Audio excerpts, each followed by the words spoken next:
في إحصائية اتعملت سنة 2014 وجدوا إن في على الكوكب بتاعنا أكتر من 1,215,000,000 سيارة للاستخدام الشخصي بس، وأكتر من 2 مليار شخص مؤهل للسواقة. سواء انت سواق محترف او لسه بتتعلم، خليك على يقين ان النصائح اللي جبناها لك في الفيديو ده اكيد هتفيدك.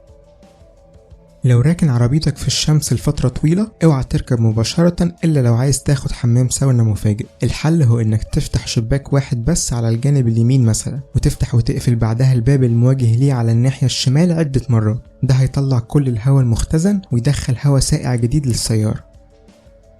من الغلطات الشائعة جدا في السواقة هي وضع المرايات الجانبية. أغلب الناس بيحبوا يشوفوا جزء من السيارة بتاعتهم في المرايات الجانبية، لكن للأسف ده بيخلي فيه منطقة عمياء في الشارع ممكن تعرضك لحوادث لا قدر الله. عشان كده يستحسن تخلي زاوية الرؤية تبدأ مباشرة بعد نهاية جسم السيارة بتاعتك.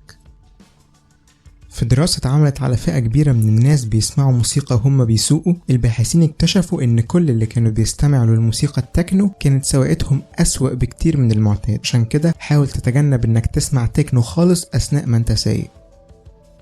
منظر الخدوش في السيارات ممكن ما يبقاش غريب عليك، كتير جدا مننا سيارته بتتخدش سواء اثناء السواقة او وهو راكن. الجميل في الموضوع انك ممكن تحل المشكلة دي بتكلفة بسيطة وسرعة عالية. كل اللي عليك انك تجيب لون مانيكير مماثل للون السيارة، صدقني تقريبا مش هتلاحظ فرق بينهم. استخدم فرامل اليد بصفة مستمرة على الأقل مرة كل أسبوع. ناس كتير مش بتستخدمها إطلاقا وبتكتفي إنها تخلي السيارة على وضع الباركينج، لكن في الحقيقة فرامل اليد لو مستخدمتش لفترة طويلة بتضمر وبتخليك مش قادر تستخدمها لو احتجت لها في أي وقت.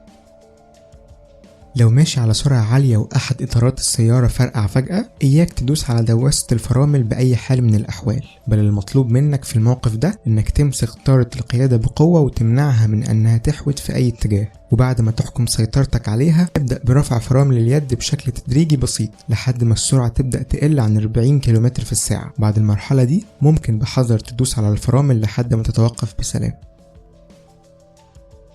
لو عجبك الفيديو اعمل سبسكرايب للقناة عشان تشوف فيديوهاتنا الجديدة، وما تنساش زيارة موقعنا www.forgado.tk.